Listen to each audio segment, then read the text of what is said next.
Hello friends, स्वागत है आपका हमारे YouTube चैनल जीएस कैप्सूल में। आई होप आप सभी लोग अच्छे होंगे और आपकी तैयारी अच्छी चल रही होगी। फ्रेंड्स, आप सभी को पता है हम अपने इस चैनल के माध्यम से UP triple S C junior assistant के प्रैक्टिस सेट्स आपको प्रोवाइड करा रहे हैं। तो उसी संबंध में मैं ऑलमोस्ट 11 प्रैक्टिस सेट्स आपको करा चुका हूं और इससे पहले हम यूथ कंपटीशन टाइम्स की 15 प्रैक्टिस सेट्स की एक पूरी बुक कंप्लीट कर चुके हैं। तो आप दोनों प्लेलिस्ट में जाकर उनको देख लीजिए, एग्जाम आपका आ चुका है, आपको काफी ये हेल्प करेंगे। आज हम प्रैक्टिस सेट 12 डिस्कस करेंगे। तो अगर आप हमारे चैनल पर नए हैं तो प्लीज हमारे चैनल को सब्सक्राइब कर लीजिए और वीडियोस को लाइक जरूर कीजिएगा। तो पहला सेक्शन हमेशा की तरह हमारा है हिंदी परिज्ञान और लेखन योग्यता का। तो सबसे पहला है आपका गद्यांश। आग राज कपूर द्वारा निर्मित और निर्देशित पहली फिल्म थी जिसका सिनेमाघरों में प्रदर्शन 1948 ईस्वी में हुआ था। उस समय किसी ने भी यह नहीं सोचा था कि यह 23 साल का नौजवान फिल्मी दुनिया में एक क्रांति लेकर आया है। इस फिल्म में एक नव स्वतंत्र देश के नौजवानों की इच्छाओं की कहानी है जो अपनी जिंदगी को नए ढंग से जीना चाहते हैं। इसमें उस समय की 3 प्रसिद्ध नायिकाएं नरगिस, कामिनी कौशल तथा निगार सुल्ताना थी। इस फिल्म के लेखक इंदर राज आनंद और छायाकार बी.एन. रेड्डी थे। संगीत पृथ्वी थिएटर्स के स्थायी संगीतकार राम गांगुली ने तैयार किया था। इस फिल्म की छाप अथवा प्रभाव आगे की सत्यम शिवम सुंदरम तथा मेरा नाम जोकर आदि में देखा जा सकता है। तो पहला प्रश्न है आपका, इस फिल्म की कथा किस पर आधारित है? तो इस फिल्म की कथा नौजवानों पर आधारित है जो अपनी जिंदगी को एक नए तरीके से जीना चाहते हैं। अगला, आग नामक फिल्म का प्रदर्शन वर्ष है, तो इसका प्रदर्शन कब हुआ था? पहली ही लाइन में आपको दिख जाएगा 1948 में। ऑप्शन बी, इनमें से कौन आग फिल्म की नायिका नहीं है? तो निगार सुल्ताना जी थी, नरगिस जी थी और कामिनी कौशल जी थी। मधुबाला इसकी नायिका नहीं थी। तो ऑप्शन आपका बी यहां पर सही होगा। इस फिल्म का प्रभाव राज कपूर की कौन सी फिल्म में मिलता है? तो सत्यम शिवम और सुंदरम में, इसके अलावा मेरा नाम जोकर में। आग फिल्म के प्रदर्शन के समय राज कपूर की उम्र कितनी थी? तो 23 साल की उम्र थी। उसमें लिखा है, क्या लिखा है कि 23 साल का नौजवान फिल्मी क्षेत्र में क्रांति लेकर आया है। शैतान की आंत, इस मुहावरे का उपयुक्त अर्थ क्या है? तो यूपी पीसीएस की मुख्य परीक्षा में यह प्रश्न पूछा गया था।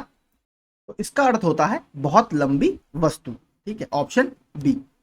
अगला, हमेशा आनंद का अनुभव करना अर्थ को व्यक्त करने के लिए सटीक लोकोक्ति क्या है? तो क्या है इसकी सटीक लोकोक्ति? सदा दिवाली संत की 12 मास बसंत। ठीक है, सदा दिवाली संत की 12 मास बसंत। इसके अलावा जो ऑप्शन बी है, ना सावन सूखा ना भादो हरे, तो ये कहा जाता है जो एक समान रहता है व्यक्ति हर परिस्थिति में, उसके लिए ये बोला जाता है। आगे, अपशकुन का विलोम शब्द क्या है? तो अपशकुन का विलोम सिंपल है आपका, क्या है? शकुन। पुण्य का क्या होता है आपका? पाप। पावन का अपावन। और आगे चलते हैं, आलोक का विलोम शब्द क्या है? आलोक का विलोम शब्द है तिमिर। ठीक है, आगे, गौरव का विलोम शब्द, ये भी हमने कर लिया, गौरव का होता है आपका लाघव। Option A. मंडन का विलोम शब्द क्या है? मंडन का विलोम होता है आपका खंडन। निम्नलिखित में से कामदेव का पर्यायवाची शब्द क्या है? तो मार जो शब्द है ये आपका कामदेव का पर्यायवाची होता है। मार, मनसिज, मनमत, इस तरीके के सारे शब्द आपके कामदेव के पर्यायवाची हैं। ठीक है, अश्म आपका पत्थर का पर्यायवाची होता है। विडोजा जो है ये इंद्र के लिए यूज किया जाता है। पिशुन आपका चुगलखोर के लिए यूज किया जाता है। ठीक है, चुगलखोर। निम्नलिखित में घोड़ा का पर्यायवाची शब्द नहीं है, तो जो यातुधान है आपका, ठीक है, यातुधान आपका घोड़े का पर्यायवाची नहीं है। ये आपका असुर का पर्यायवाची है या राक्षस का पर्यायवाची होता है। निम्नलिखित में कौन सा शब्द पहाड़ का पर्यायवाची नहीं है? तो अचला जो शब्द है ये पहाड़ का नहीं होता, अचला होता है पृथ्वी का पर्यायवाची। बाकी अचल, गिरी और अद्री ये सारे पहाड़ के पर्यायवाची हैं। निम्नलिखित में से तद्भव शब्द अटारी का तत्सम रूप क्या है? मैंने कल वाले वीडियो में आपको बताया था, अटारी का होता है अट्टालिका। ठीक है, अट्टालिका ऑप्शन डी। इसके अलावा अंगीठी का भी पूछता रहता है, अंगीठी का होता है अग्निष्ठिका, याद रखिएगा। अंगोछे का क्या होता है? अंगोछे का होता है अंग प्रोछा। निम्नलिखित में से कौन सा शब्द तत्सम नहीं है? तो कौन सा तत्सम नहीं है? गायक, नायक, दुध, दुग्ध और उपखान। तो उपखान जो शब्द है ये आपका तद्भव शब्द है, ना कि तत्सम। तद्भव चबूतरा का तत्सम रूप क्या है आपका? चतवाल। Option D. ये भी आरो आरो का आया हुआ प्रश्न है। निम्नलिखित विकल्पों में से दिशा शब्द का बहुवचन कौन सा है? तो दिशा शब्द का बहुवचन क्या है आपका? दिशाएं हैं। तो देखिए इसमें ऑप्शन थोड़े गलत इन्होंने डाल दिए हैं, ये पता नहीं क्या ऑप्शन है। दिशा का बहुवचन दिशाएं आपका होगा। ठीक है। अगला, कहानी शब्द का बहुवचन क्या है? तो आपका कहानियां, ऑप्शन डी जो है, बी वाला आपका सही होगा, कहानियां। अगला, जो ईश्वर में विश्वास रखता हो क्या कहा जाता है? उसे आस्तिक। और जो विश्वास नहीं रखता उसे क्या कहते हैं? नास्तिक। अनश्वर शब्द के लिए एक वाक्य क्या है? तो अनश्वर क्या होता है? नष्ट ना होने वाला, ऑप्शन सी। आगे, दिए गए विकल्पों में से नम्रता का समानार्थी शब्द कौन सा है? तो नम्रता का होगा विनीत। मतैक्य में कौन सी संधि है? तो मैंने कहा था ए और औ की मात्रा अगर बीच में दिखाई दे तो उसमें कौन सी संधि होती है? उसमें होती है आपकी वृद्धि स्वर संधि, वृद्धि, ऑप्शन बी। निम्नलिखित में से स्वर संधि को पहचानिए। पुस्तक प्लस आलय, पहला ही जो है इसमें ही है आपकी, छोटा और बड़ा मिलते हैं, क्या बन रहा है? पुस्तकालय। शयनम शब्द में संधि है, तो शयनम में किस तरह की संधि है? तो अय अय आय अव आव, अय इसमें हमें बीच में दिख रहा है, कौन सी संधि होगी? अयादि स्वर संधि होगी, ऑप्शन ए। ठीक है, पवन, शयन, ये इन सभी में आपके अयादि स्वर संधि है। नयन, नायक। परिच्छेद का संधि विच्छेद निम्न में से कौन सा है? तो परिच्छेद का क्या होगा? परि प्लस छेद। कौन सी संधि है? इसमें व्यंजन संधि है, तो परि आपका छोटा वाला, ऑप्शन सी जो है ये वाला आपका बिल्कुल ठीक है। बहुव्रीहि समास का उदाहरण कौन सा है? तो बहुव्रीहि समास का उदाहरण इसमें से कौन सा है? पांच वटों का समूह, करोड़पति, चतुर्भुज। तो चतुर्भुज जो है ये आपका बहुव्रीहि समास का उदाहरण है। चतुर्भुज किसको बोला जाता है? चार भुजाएं हैं जिसकी, अर्थात विष्णु जी, विष्णु जी के लिए यूज किया जाता है, उनका एक पर्यायवाची भी है ये। चरण के समान कमल, इसमें कर्मधारय समास है। चरण कैसे हैं? कमल के समान है। पंचवटी, पांच वटों का समूह, इसमें तो द्विगु समास है। निम्नलिखित में कौन सा वाक्य अशुद्ध है? आज मैं यहीं रहूंगा, सज्जन लोग भला ही सोचते हैं, क्या तुम कॉलेज जाते हो, अभी तक पत्र नहीं मिला है। तो इसमें कौन सा अशुद्ध पूछा है आपसे? तो कौन सा अशुद्ध है? सज्जन लोग भला ही सोचते हैं, तो देखिए सत, जन और लोग, जन भी है और लोग भी है, तो जन का मतलब आपका लोग ही होता है, अच्छे लोग, तो लोग यहां पर नहीं आएगा, ये आपका गलत है, ऑप्शन बी अशुद्ध वाक्य है। निम्नलिखित में कौन सा वाक्य शुद्ध है? राम और श्याम संबंधी चर्चा, राम और श्याम से संबद्ध चर्चा, राम और श्याम विषयक चर्चा, और इसके अलावा राम और श्याम से संबंधित चर्चा। तो राम और श्याम से संबद्ध चर्चा जो है आपका ऑप्शन बी, ये वाला आपका सबसे इसमें सही विकल्प है, शुद्ध वाक्य है। निम्नलिखित में से एक वाक्य अशुद्ध है, तो इसमें से कौन सा वाक्य अशुद्ध है? उसका कहना था कि आप उसे जानते हैं। राम गाते गाते सरोवर तक गया, वह प्रायः मेरे यहाँ आता था, आम सभा में प्रत्येक वर्गों के प्रतिनिधि उपस्थित थे। तो इसमें देखिए क्या होगा? प्रत्येक वर्ग के, वर्गों नहीं होता, प्रत्येक वर्ग के प्रतिनिधि उपस्थित थे, तो ये आपका गलत है, यही आपका सही आंसर होगा। अब देखते हैं सामान्य बुद्धि परीक्षण के प्रश्न 31वां। तो 31वें का जो आंसर है वो है आपका ऑप्शन ए 1728। ठीक है, आप देख लीजिए आराम से। 32वां, पी प्लस क्यू, तो 32वें का जो आंसर है वो है ऑप्शन ए 5। 33वां, 33वें का आंसर है सी नारंगी। 34वें का आंसर है, यदि कूट भाषा में लास्ट को ये लिखा जाए, इसका आंसर होगा बी 46234। आगे चलते हैं, स्क्रीनशॉट ले लीजिए आप। उस वेन आरेख का चयन करें जो वर्गों के दिए गए समूह के बीच संबंधों को सबसे अच्छे तरीके से दर्शाता है। तो 35वें का आंसर है ऑप्शन बी। 36वें का जो आंसर है वो है ऑप्शन सी। 37वें का आंसर है ऑप्शन बी। ठीक है, स्क्रीनशॉट ले लीजिए आप।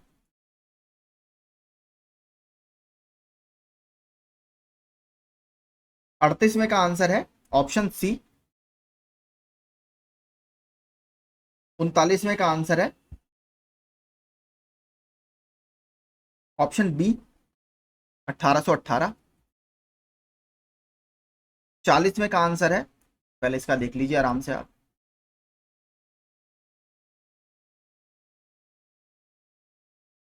ऑप्शन सी 41वें का आंसर है, ऑप्शन ए। आराम से स्क्रीनशॉट ले लीजिए, बड़ा सवाल है थोड़ा। अगला देखते हैं, 42वां। एक विशेष कोड में यदि गेट को ईटीएजी के रूप में कोड दिया जाता है तो 42वें का आपका आएगा ऑप्शन ए। 43वें का है ऑप्शन सी, 10 किलोमीटर प्रति घंटा।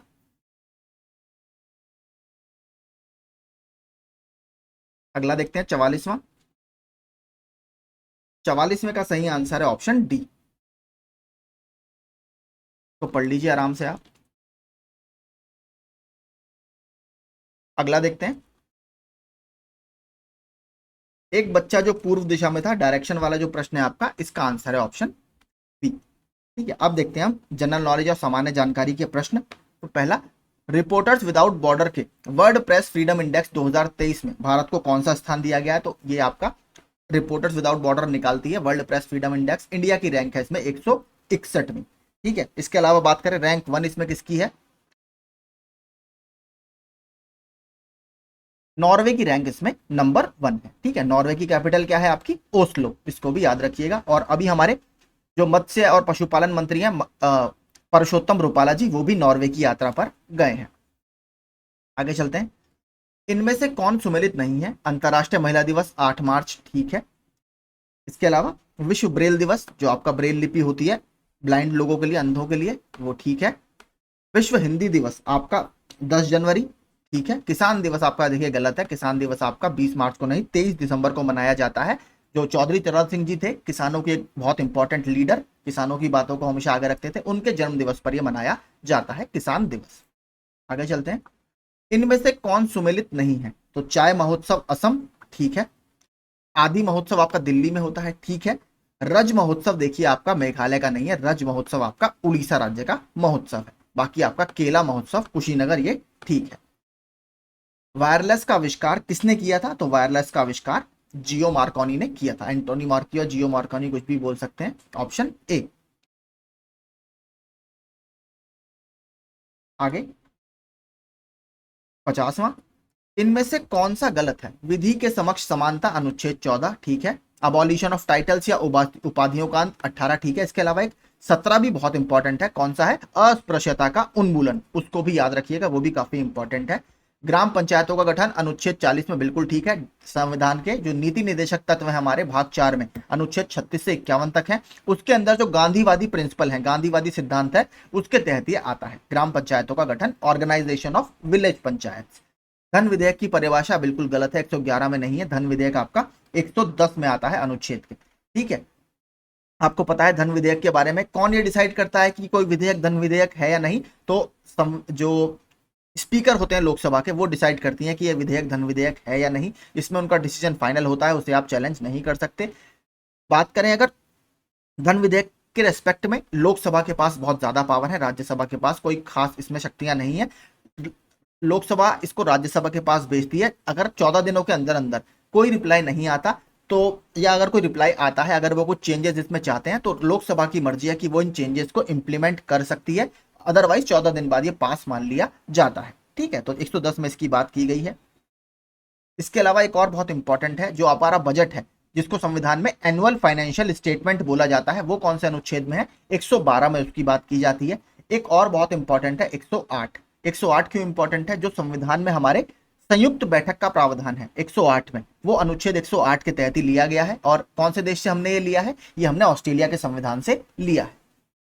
आगे चलते हैं, रेगिस्तानों में बादल बरसते नहीं है। तो रेगिस्तानों में बादल क्यों नहीं बरसते, क्यों आखिर बारिश नहीं होती? क्योंकि देखिए वहां ह्यूमिडिटी बहुत कम होती है। मतलब एटमॉस्फेयर में मॉइस्चर बिल्कुल खत्म, आप कह सकते हैं, बहुत कम वहां मॉइस्चर होता है। ऑप्शन डी जो है आपका, निम्न आर्द्रता के कारण, ये काफी बड़ा कारण है। पारिस्थितिकी तंत्र की उत्पादकता को प्रभावित तथा नियंत्रित करने वाले कारकों में सर्वाधिक महत्वपूर्ण कौन सा होता है? तो इसमें सर्वाधिक महत्वपूर्ण देखिए बात कर रहा है आपसे पारिस्थितिकी तंत्र की, तो जो सौर्य विकिरण है, सोलर एनर्जी है, वो बहुत इंपॉर्टेंट है, क्योंकि पृथ्वी पर अगर हम बात करें तो ऊर्जा का सबसे बड़ा जो साधन है वो सोलर एनर्जी ही है। पौधे इसी के प्रकाश में अपना भोजन बनाकर प्रकाश संश्लेषण के माध्यम से बनाते हैं, और वो पौधे आपको पता है किसी भी इकोसिस्टम में उत्पादक होते हैं। जब उत्पादक अगर भोजन अपना नहीं बना पाएंगे तो क्या होगा, आपको पता है पूरी फूड चेन आपकी खराब हो जाएगी। इसलिए सौर विकिरण सबसे ज्यादा इंपॉर्टेंट माना जाता है। देश की कुल जनसंख्या में अनुसूचित जनजातियों का उच्चतम अनुपात किस राज्य में है? एससी की अगर बात करें तो इसका होगा उत्तर प्रदेश। तो उत्तर प्रदेश लगभग पूरे देश की जो एससी है उसका 16.6% आपका एससी है। अगर बात करें प्रदेश की, तो प्रदेश में टोटल प्रदेश की पॉपुलेशन का कितना परसेंट एससी है? लगभग 20% प्रदेश का एससी है। पूछा है आपसे देश का, तो देश का लगभग 16.6% एससी उत्तर प्रदेश में हमें मिलते हैं।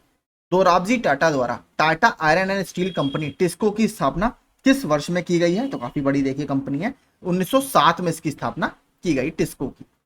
कांस फिल्म फेस्टिवल 2023 में मानद पाम डी ओर की उपाधि से किसे सम्मानित किया गया? तो किसको सम्मानित किया गया है? माइकल डगलस को। इंपॉर्टेंट प्रश्न है, देखिए अवार्ड से प्रश्न आते रहते हैं। Michael Douglas. अगला देखते हैं, किस नृत्य में पुरुष द्वारा महिला का रूप धारण करके नृत्य किया जाता है? तो ये होता है आपका जोगिनी नृत्य, बहुत इंपॉर्टेंट है, ठीक है, जोगिनी नृत्य। इनमें से कौन सा नहीं सही मैचिंग आपका नहीं है? वायुदाब बैरोमीटर, हवा की गति तथा शक्ति की माप अनीमोमीटर, वायुमंडल के दाब में परिवर्तन बैरोग्राफ, हृदय की जांच आपका कैलीपर्स। तो देखिए ये आपका गलत है। हृदय की जांच मैंने आपको बताया था किससे? ईसीजी, इलेक्ट्रोकार्डियोग्राफ, ठीक है, ईसीजी वगैरह से आपका इसमें टेस्ट किया जाता है। आगे, पारिस्थितिकी स्थायी मितव्ययिता है, यह किस आंदोलन का नारा है? तो ये चिपको आंदोलन का नारा है। 1970 के दशक में उत्तराखंड में, उस तत्कालीन उत्तर प्रदेश था, वैसे उत्तराखंड था, सुंदरलाल बहुगुणा, चंडी प्रसाद भट्ट वगैरह इसके इंपॉर्टेंट लीडर थे। इसके अलावा गौरा देवी जी भी इसकी एक इंपॉर्टेंट लीडर थी। उत्तराखंड में अब वर्तमान में आयोजित किया गया था। पेड़ वहां पर कट रहे थे, तो पेड़ों से चिपक कर कहीं ना कहीं पेड़ों के प्रति अपना लगाव वहां पर दिखाया था लोगों ने, उसी के नाम पर इसका आंदोलन चिपको आंदोलन नाम पड़ा है। जिला स्तर पर आईआईटी जेईई का नीट जैसी परीक्षाओं के लिए निशुल्क कोचिंग प्रदान करना किस योजना का मुख्य उद्देश्य है? तो कौन सी योजना उत्तर प्रदेश में बहुत फेमस है? मुख्यमंत्री अभ्युदय योजना। मौर्य काल के गुप्तचरों को क्या कहा जाता था? तो मौर्य काल के गुप्तचरों को गूढ़ पुरुष कहा जाता था, ठीक है, गूढ़ पुरुष। बात करें मौर्य काल की, मौर्य वंश की स्थापना किसने की है? चंद्रगुप्त मौर्य ने इसकी स्थापना की थी। किसको हराकर? जो नंद वंश का आखिरी रूलर था धनानंद, उसको हराकर। आगे चलते हैं। राष्ट्रपति ने जल शक्ति अभियान कैच द रेन अभियान की शुरुआत की, यह किस मंत्रालय के अधीन आता है? तो किस मंत्रालय? नाम ही सिंपल है आपका, जल शक्ति मंत्रालय के अधीन ये आता है। अगला, अभी देखिए थोड़ा पानी से संबंधित एक ऐप भी लॉन्च किया गया है। जो केंद्रीय जल आयोग है, सेंट्रल वाटर कमीशन है, उसने एक फ्लड वॉच के नाम से ऐप लॉन्च किया है। मतलब जो आपका बाढ़ वगैरह आती है उसकी रियल टाइम निगरानी से ये संबंधित है। फ्लड वॉच ऐप का नाम जरूर याद रखिएगा। आगे, निम्नलिखित में से किस नदी को उसकी पवित्रता के कारण दक्षिण भारत की गंगा कहा जाता है? तो किसको कहा जाता है? तो गोदावरी नदी को आपका दक्षिण गंगा कहा जाता है। कहां से निकलती है? नासिक के पास एक जगह है त्र्यंबक, वहां से ये निकलती है, और इस वहां पर एक बहुत फेमस मंदिर भी है, त्र्यंबकेश्वर मंदिर। इसके बारे में हम ऑलरेडी सारी बात कर चुका है, मैंने मैप में दिखाकर आपको इसकी सहायक नदियां भी सारी बताई थी। दुधना, पूर्णा, मंजरा, सिलेरू, ये सभी इसकी सहायक नदियां हैं, तो ये आप देख लीजिएगा। प्रथम कृषि गणना या एग्रीकल्चर सेंसस आपकी कब की गई थी? तो वर्ष 1970 में आपकी पहली बार ये की गई थी। हर लगभग 5 साल में आपकी ये की जाती है। 1970-71 में पहली बार की गई थी। आगे, भारतीय संविधान के किस अनुच्छेद में उच्चतम न्यायालय से परामर्श करने की शक्ति राष्ट्रपति अपनी मर्जी से सुप्रीम कोर्ट से किसी मैटर पर परामर्श ले सकता है? तो किसमें यह बात की गई है? अनुच्छेद 143 में, ठीक है, और 143 में।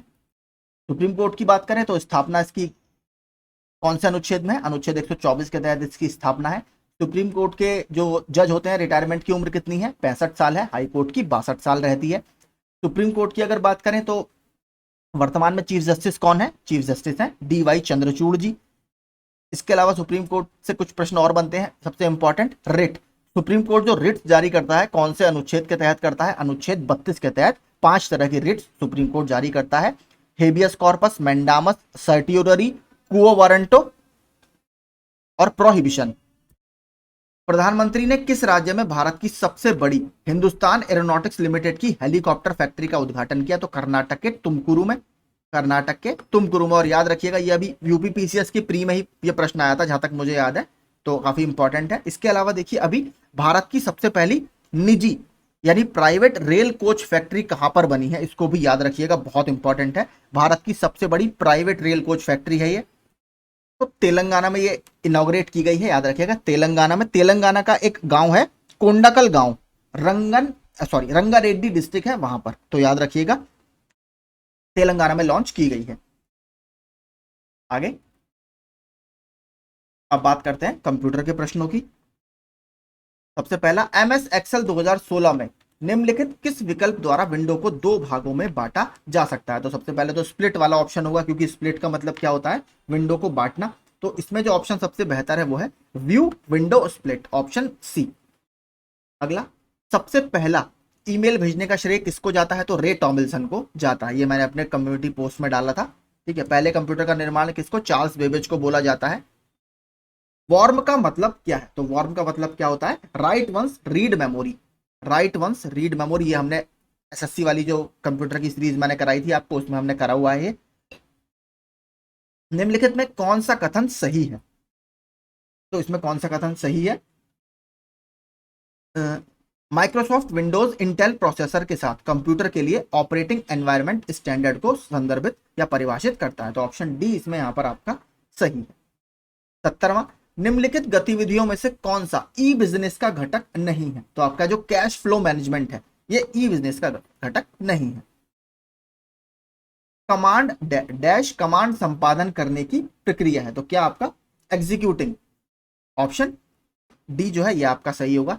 प्रिंट देने के लिए क्या सेलेक्ट करेंगे? तो ये प्रिंट देने के लिए सबसे पहले आप फाइल सेलेक्ट करेंगे।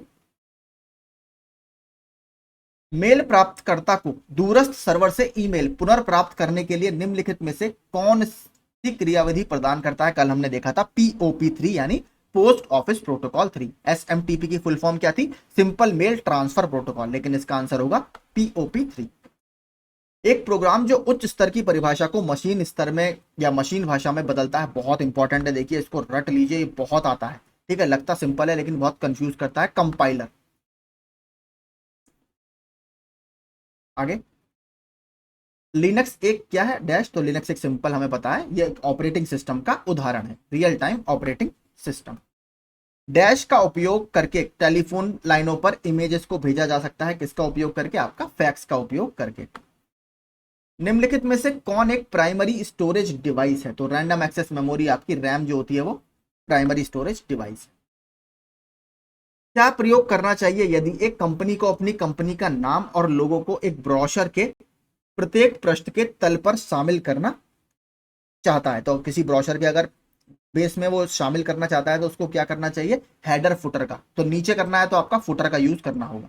ठीक है, फुटर, उसने कहा है पृष्ठ के तल पर यानी नीचे की तरफ। अगर ऊपर करना हो तो क्या करेंगे, हेडर। नॉर्टन क्या है? तो नॉर्टन एक एंटीवायरस है। ठीक है, एंटीवायरस प्रोग्राम है, जैसे कैस्पर स्काई है, मैककेफी है। एक HTML डॉक्यूमेंट का दूसरे HTML डॉक्यूमेंट से कनेक्शन क्या कहा जाता है? इसको बोला जाता है हाइपर लिंक। ठीक है, ऑप्शन ए। कैसे हाइपर, क्यों? देखिए HTML की फुल फॉर्म क्या है, हाइपर टेक्स्ट मार्कअप लैंग्वेज। तो HTML को जब आप HTML से मिलाएंगे तो हाइपर याद रखिएगा, हाइपर लिंक। ठीक है, तो ये सारे कंप्यूटर के प्रश्न होगा। कंप्यूटर के अच्छे प्रश्न थे आज इसमें, जो आते रहते हैं एग्जाम में वही सारे प्रश्न थे। वो कंपाइलर वाला जरूर याद रखिएगा, वो इंपॉर्टेंट है, प्रश्न पूछता रहता है। अब देखते हैं उत्तर प्रदेश स्पेशल से, माफ कीजिए, उत्तर प्रदेश स्पेशल से संबंधित प्रश्न। महापरिनिर्वाण मंदिर अवस्थित है? तो सिंपल है, जिसको पता होगा, महात्मा बुद्ध को महापरिनिर्वाण की प्राप्ति कहां पर हुई थी?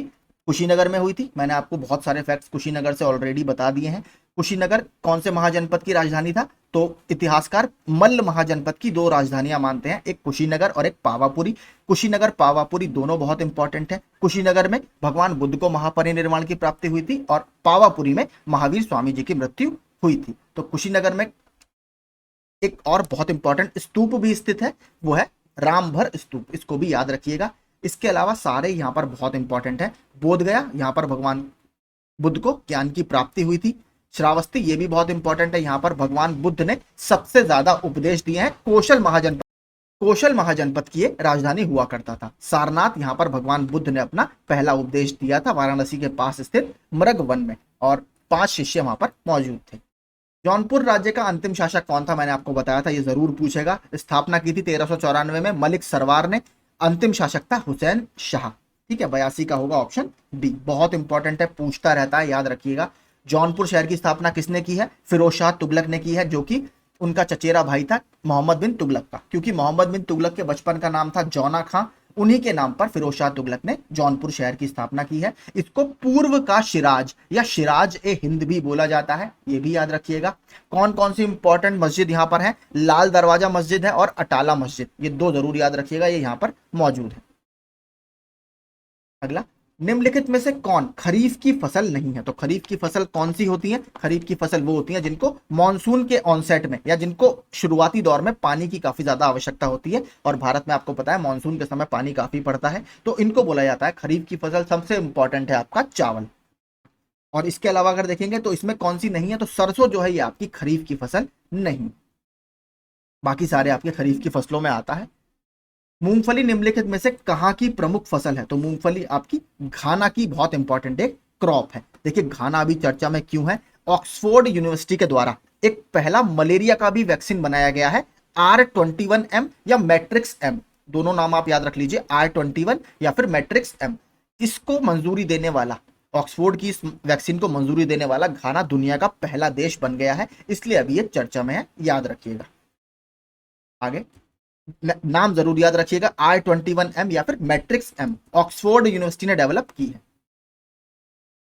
प्रयागराज स्थित एल्फ्रेड पार्क का पुनः नामकरण किया गया है, तो यहीं पर अंग्रेजों से लड़ते हुए चंद्रशेखर आजाद जी की मृत्यु हुई थी, तो उन्हीं के नाम पर इसका नाम रखा गया है, चंद्रशेखर आजाद जी के नाम पर। अगला, अच्छे आचरण के बंदियों को निरुद्ध किए जाने के लिए किस वर्ष केंद्रीय कारागार लखनऊ को आदर्श कारागार के रूप में स्थापित किया गया? तो 1949 में, ऑप्शन बी। अगला, जनपद एक तरफ दिए, एक तरफ खनिज दिए हैं, तो आपका प्रयागराज में सिलिका बालू सबसे इंपॉर्टेंट है। ललितपुर का कौन सा क्षेत्र है? सोनराई क्षेत्र, जो तांबे के लिए फेमस है। अगर यूरेनियम दिखाई दे तो भी ललितपुर से ही मिलाइएगा। उत्तर प्रदेश का एकमात्र जनपद जहां पर यूरेनियम के हमें ट्रेसेस मिलते हैं वो ललितपुर ही है। बाकी सोनभद्र और मिर्जापुर तो आपको पता ही है, डल्ला, चुर्क, ये सब यहाँ पर फैक्ट्रियां हैं जो लाइमस्टोन, डोलोमाइट, सीमेंट वगैरह के उद्योग के लिए फेमस है, तो मिला लीजिए इसको। 87 का अगर हम मिलाएंगे तो कौन सा सही होगा? ऑप्शन सी हमारा यहाँ पर सही होगा। आगे चलते हैं। गुरु गोविंद सिंह स्पोर्ट्स कॉलेज की स्थापना उत्तर प्रदेश में की गई है, कहां पर? तो फैजाबाद रोड, लखनऊ पर ये स्थित है। ठीक है, ऑप्शन डी। यहीं पर अभी फॉरेस्ट गार्ड का आई थिंक फिजिकल भी हुआ था।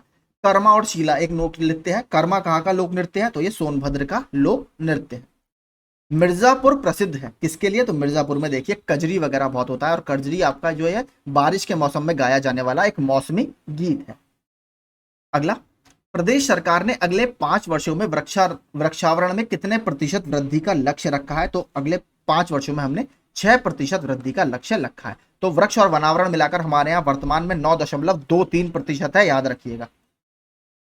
अगला, निम्न जिलों का उत्तर से दक्षिण सही अनुक्रम है, तो उत्तर से दक्षिण आपका सबसे पहले आएगा सिद्धार्थनगर, फिर संत कबीर नगर, फिर अंबेडकर नगर और संत रविदास नगर। इसको हम पूरा मैप में भी देख लेते हैं, बेहतर समझ में आपको आएगा। तो यहां पर हम देख सकते हैं, सबसे पहले ये रहा आपका सिद्धार्थ नगर, फिर यह है संत कबीर नगर, यह है आपका अंबेडकर नगर, और फिर आपसे सबसे लास्ट में पूछा है संत रविदास नगर। ठीक है, तो ये रहा आपका संत रविदास नगर। ठीक है, तो मिला सकते हैं आप उत्तर से दक्षिण की तरफ, ये आपका ऑर्डर है। ठीक है, आगे चलते हैं। तो उत्तर प्रदेश में बुक्सा जनजाति कहां मिलती है? तो हमें आगरा और बिजनौर वाले जनपद में देखने के लिए मिलती है।